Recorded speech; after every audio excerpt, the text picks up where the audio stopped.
Chapter 87 प्रिया का नाटक मोक्ष के सामने ईशानी का गुस्सा। विशंबर जी, अविनाश जी और देवेंद्र जी तीनों मोक्ष को अविश्वास के साथ देख रहे थे। अविनाश जी ने अपने होश में आकर बोला, तुम जरूर झूठ बोल रहे हो, हमारी पुत्र की शादी हो गई और हमें ही नहीं पता। अविनाश जी की बात पर देवेंद्र जी भी सहमति जताते हुए बोले, बिल्कुल सही बोला तुमने। विशंबर जी ने भी उनके बात पर हाँ में सिर हिलाया। वहीं मोक्ष के चेहरे पर अभी भी एक टेढ़ी स्माइल थी। उसे अच्छा लग रहा था तीनों को ऐसे हैरान देखकर। वे तो बातों ही बातों में उनसे ये बोलकर बदला ले रहा था कि ईशानी और उसकी शादी पहले से ही हो चुकी है, इसीलिए अब वे चाहें या ना चाहें ईशानी तो उसकी वाइफ बन चुकी है। हम कैसे मान ले कि तुम सच कह रहे हो? मुझे पहले अपनी पोती से जानना है कि तुम्हारी बात सच है या झूठ। विशंबर जी ने अपनी आंखें छोटी करते हुए बोला, इसकी कोई ज़रूरत नहीं है, मेरे पास लीगल प्रूफ है। हम दोनों को हस्बैंड वाइफ प्रूफ करता है। इतना कहकर मोक्ष ने अपना फ़ोन निकाला और अपने फ़ोन में ईशानी की मैरिज सर्टिफिकेट की फ़ोटो प्रूफ को उनके सामने कर दिया। उसे देखकर तीनों हैरान थे। तीनों एक दूसरे को देखते तो कभी मोक्ष को देखते। इसका मतलब ये सच है कि ईशानी और मोक्ष दोनों की ने शादी कर लिया है। विशंबर जी मोक्ष को देखकर अकड़ कर बोले, तो क्या हुआ अगर तुम लोगों ने कोर्ट मैरिज कर लिया है तो? तुम दोनों को भी अभी रीति रिवाज से शादी करना बाकी है और उसके लिए तुम्हें हमारी परमिशन लेनी ही पड़ेगी, वरना हम अपनी पोती की शादी तुमसे कभी नहीं कराऊंगा।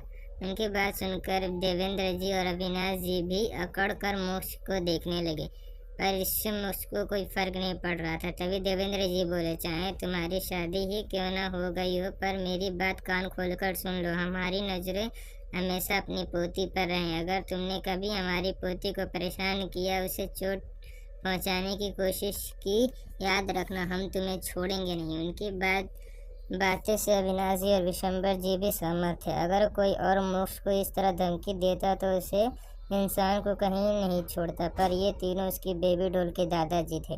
मोक्ष को अच्छे से पता था, मेहरा फैमिली को छोड़ने के बाद ईशानी के चारों दोस्त ने उसे फैमिली से प्यार दिया था और ये तीनों भी ईशानी को खुद की पोती से भी ज़्यादा प्यार करते थे और ये सभी ईशानी को अपना ही, इसीलिए वे इन्हें कुछ भी नहीं कह सकता था। आप चिंता मत कीजिए, ईशानी मेरा सब कुछ है, पर मेरा प्यार जुनून है। उसकी तरफ कोई आंख उठाकर भी नहीं देख सकता और उसके बिना मैं किसी लड़की की तरफ आंख उठाकर नहीं देख सकता। मोक्ष ने उन तीनों को बिना देखे कॉन्फिडेंस के साथ बोला। उसकी बात सुनकर उसकी इतनी कॉन्फिडेंस देखकर तीनों को अच्छा लगा। ऐसे तो उन्हें पता था उनकी पोती ने अपने लिए एक हीरा चुना है। उन्हें मोक्ष पर भरोसा था कि वे ईशानी को खुश रखेगा और ईशानी तो पहले ही सुना था कि मोक्ष राजवंश कभी तक किसी लड़की के साथ रिलेशनशिप में नहीं था। थोड़ी देर बाद बात करने के बाद विशंबर जी, देवेंद्र जी और अविनाश जी अंदर की तरफ चले गए। इतने देर तक बात करने के बाद उन्हें यकीन हो गया था कि मोक्ष एक अच्छा लड़का है। ईशानी जरूर इसके साथ खुश रहेगी। वे बेझिझक ईशानी के साथ मोक्ष की शादी करा सकते हैं। मोक्ष जा रहा था कि उससे नमन का कॉल आ गया, तो वे रुक गया। कॉल पिक करके बात करने लगा।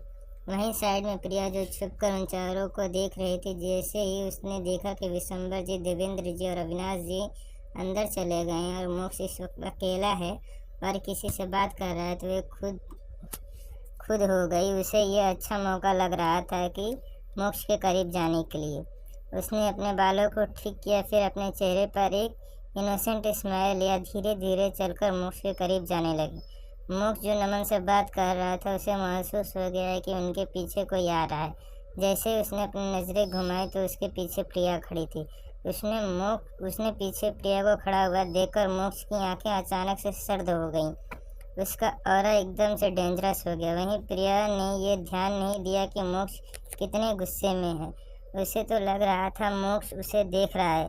जरूर मोक्ष भी उसकी खूबसूरती देखकर उनकी तरफ अट्रैक्ट हो गया है। यह सोचकर वे ब्लश करने लगी। वो धीरे से नज़र उठाकर मोक्ष की तरफ देखकर बोली, मोक्ष जी, क्या मैं आपसे थोड़ी देर बात कर सकती हूँ? वो एक्चुअली मैं आपको बहुत एडमायर करती हूँ।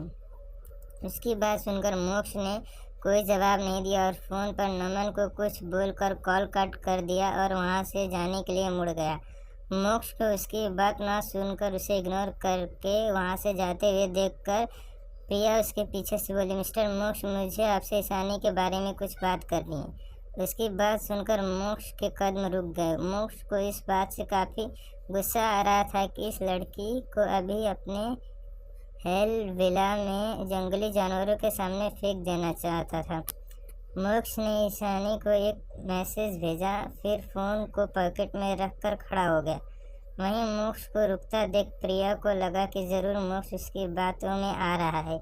यह सोचकर वे दिल ही दिल में खुश हो गया, पर उसने यह खुशी अपने चेहरे पर नहीं आने दी और अपने चेहरे पर एक मासूमियत लाते हुए बोली, मोक्ष जी, क्या आपको पता है ईशानी बचपन से अनाथ आश्रम में थी, इसीलिए वे थोड़ी एग्रेसिव और बिगड़ैल हो गई है।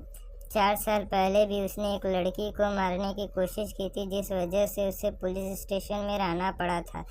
वे मुझसे नफरत करती है। पता नहीं क्यों उसे लगता है शायद ये सब मेरी वजह से हुआ है और मैंने उसकी जगह छीनी है, पर मैं उसे बहन की तरह मानती हूँ। वे तो फैमिली वालों के साथ भी बुरा बर्ताव करती। इतना कहकर वे चुप हो गई और मोक्ष की तरफ देखने लगी। मोक्ष को देखकर वे शर्माने की नाटक कर रहे थे, जैसे उससे ज़्यादा शर्मीली लड़की कोई और हो ना। वे जितना हो सके इनोसेंट बनने की एक्टिंग कर रही थी। उससे पक्का यकीन था कि मोक्ष का दिल उसे ऐसे देखकर ज़रूर पिघल जाएगा। आखिरकार आज तक उसने ऐसे ही एक्टिंग करने कितने लड़कों को अपने आगे पीछे घुमाया था। उसकी इस नाटक से तो उसने पहले ईशानी से सबको दूर कर दिया था, अभी वे ऐसे ही मोक्ष को भी ईशानी से दूर कर देगी। फिर मोक्ष सिर्फ उसका होगा, जैसे ईशानी की फैमिली मंगेतर को उससे छीन लिया था, अब ठीक वैसे ही मोक्ष को भी ईशानी से छीन लेगी। उसने ईशानी के बारे में चिंता जताने के नाटक करके मोक्ष के सामने ये बताने की कोशिश किया था कि ईशानी कितनी बुरी है, जो अपने फैमिली से ही बुरा बर्ताव करती है। उसे यकीन था कि मोक्ष और राजवंश फैमिली को ईशानी के बारे में ये सब कुछ पता नहीं होगा। अगर पता होता तो वे लोग ईशानी को कभी अपने घर की बहू नहीं बनाते। उसे लगता था लड़कों को इनोसेंट और काइंड शर्मीली लड़कियां पसंद थी, इसीलिए उसने मोक्ष के सामने एक इनोसेंट काइंड लड़की की तरह बिहेव किया था। तभी मोक्ष ने थोड़ी दूर से पीछे से ईशानी बाहर आई, जिसे देखकर प्रिया की आंखें मानो जम सी गई। अभी तक शर्माने का नाटक करते हुए उसने अपनी नज़रें झुका रखी थी और उसने सिर्फ मोक्ष को ही एक बार देखा था, नज़रें उठाकर, इसीलिए उसने ईशानी को नोटिस ही नहीं किया था।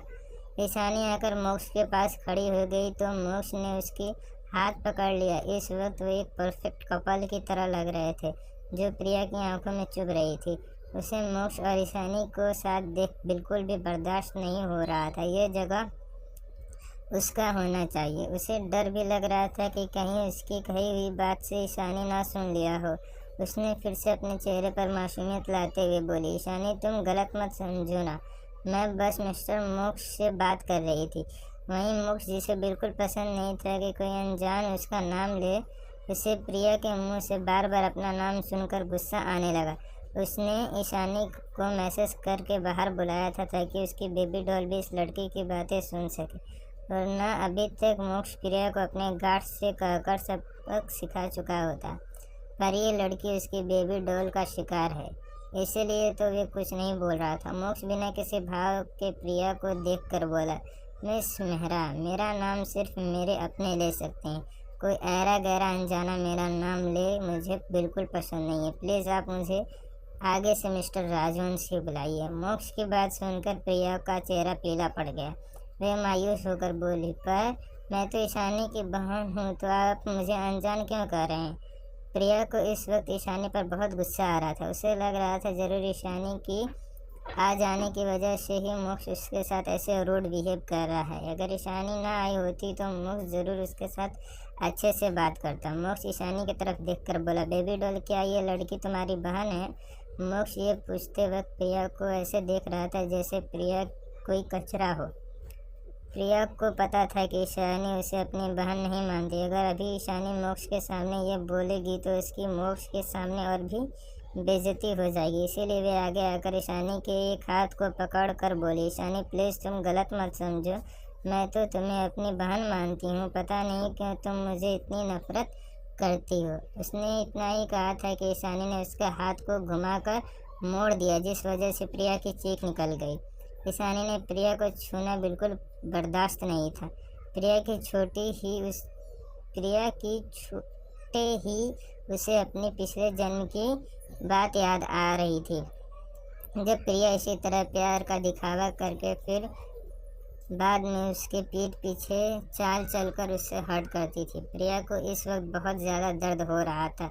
उसकी आंखों से सचमुच के आंसू निकल आए, पर ना तो इससे ईशानी को कोई फर्क पड़ रहा था और ना ही मोक्ष को। मोक्ष तो अपनी बेबी डॉल को देख रहा था, जिसकी आंखों में सिर्फ प्रिया के लिए गुस्सा दिखाई दे रहा था। ईशानी ने प्रिया के हाथ को झटक दिया तो प्रिया जानबूझकर लड़खड़ाकर नीचे गिरने का नाटक करने लगी ताकि मोक्ष उसे संभाल ले, पर मोक्ष ईशानी के हाथ पकड़कर साइड हट गया।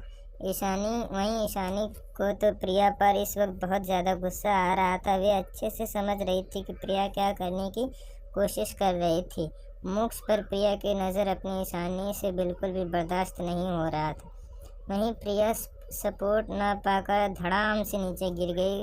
उसे ज़्यादा चोट तो नहीं आई, पर नीचे गिरने की वजह से उसके कोहनी पर खरोंच आ गई थी।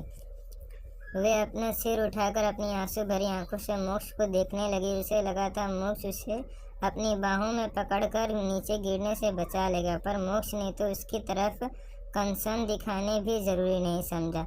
उसे तो यही लगा था कि ईशानी उसे ऐसे एग्रेसिव और रूड बिहेवियर देखकर मोक्ष के सामने ईशानी को इम्प्रेशन बुरा बन जाएगा, पर यह तो ऐसा कुछ भी नहीं हो रहा था। मोक्ष तो ईशानी के साथ हाथ को एक बार ऐसे चेक कर रहा था जैसे ईशानी ने उसे नहीं बल्कि ईशानी के उसने मारा हो, और चोट उसे नहीं बल्कि ईशानी को लगा हो। अभी के लिए इतना दोस्तों, मिलते हैं नेक्स्ट चैप्टर में।